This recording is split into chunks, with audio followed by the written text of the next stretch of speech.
raconter toute la carrière de Guy Bedos. Voilà, on n'a pas le temps.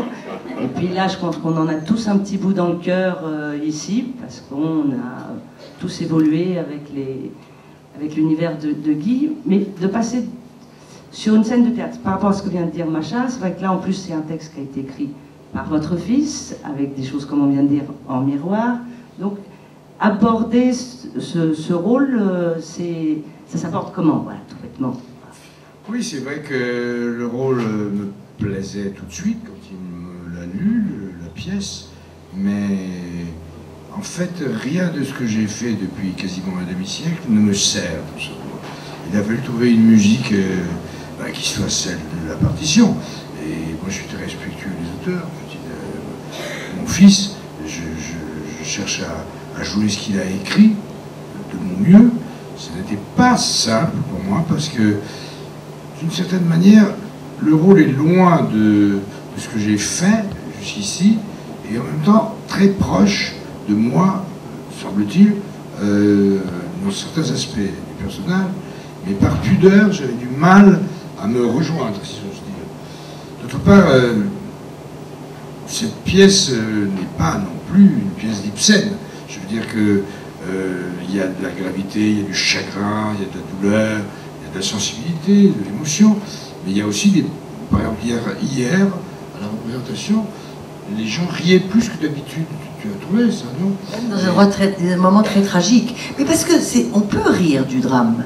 Et c'est d'ailleurs très sain, très c'est vrai que dans le théâtre que Macha évoquait, que j'appelle le théâtre digestif, il y a, je cite personne, mais enfin il y a des pièces qui sont vraiment des pièces de distraction pure, pourquoi pas, mais qui n'abordent rien, qui sont là pour faire rigoler, quoi. Moi-même, mes spectacles, disons, de musical, puisque je suis un acteur égaré au musical depuis longtemps, mais j'ai quand même fait mes humanités artistiques.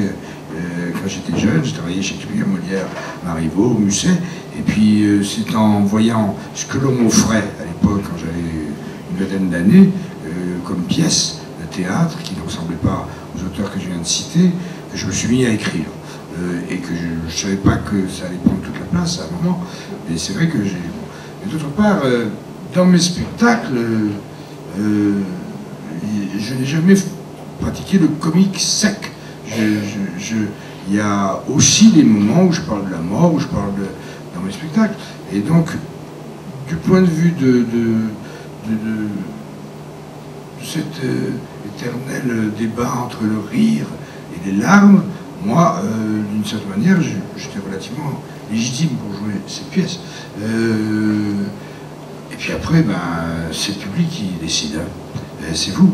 Et apparemment, on est plutôt bien accueillis chaque soir au théâtre de la Madeleine. Les gens...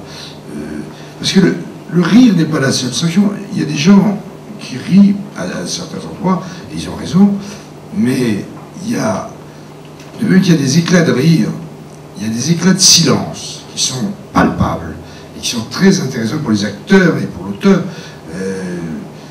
C'est que l'émotion, ça s'exprime aussi. Et il y a un silence très attentif et très, comment dire, j'allais dire très affectueux aussi, que nous sentons, non, dans certains passages de la pièce.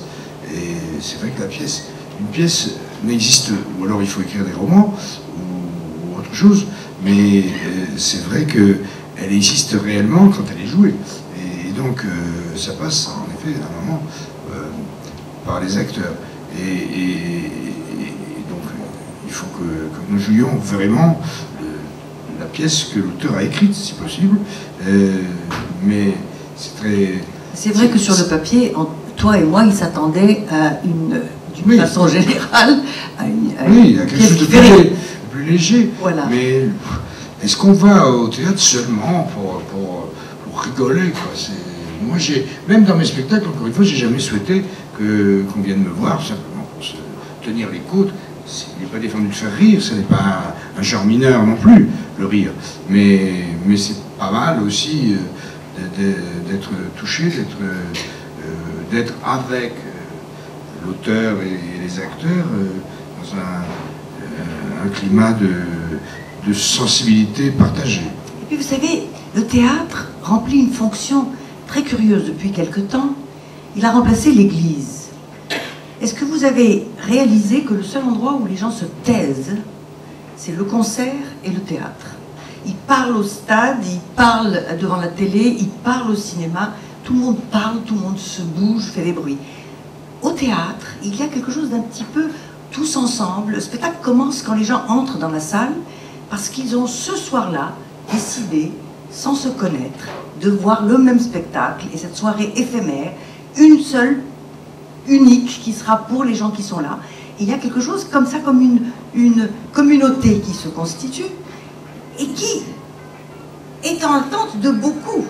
C'est un lieu qui tout d'un coup se détache du temps et de l'espace. Moi, c'est ça que j'aime au théâtre. Et ce que j'aime beaucoup dans la pièce de Nicolas, c'est que justement nous sommes nulle part, le décor est très abstrait, et en même temps nous sommes nous très concrets, mais il y a quelque chose qui est un peu éternel, voilà, qui passe tous les clivages de la vie de tous les jours, de nos petites préoccupations, auxquelles malheureusement je sens que tout un théâtre de jeunes auteurs aujourd'hui s'attache. Il reste ancré dans une réalité. Tu sais, la réalité, ça, tu vois, elle est là, elle est très très bas.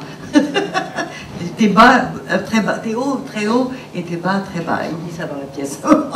Et je déplore ça. Et vraiment, je veux rendre hommage à Nicolas, et en dehors du fait qu'il soit le papa de celui-là, je pense vraiment que c'est un jeune auteur qui va vers le haut, et je l'en remercie.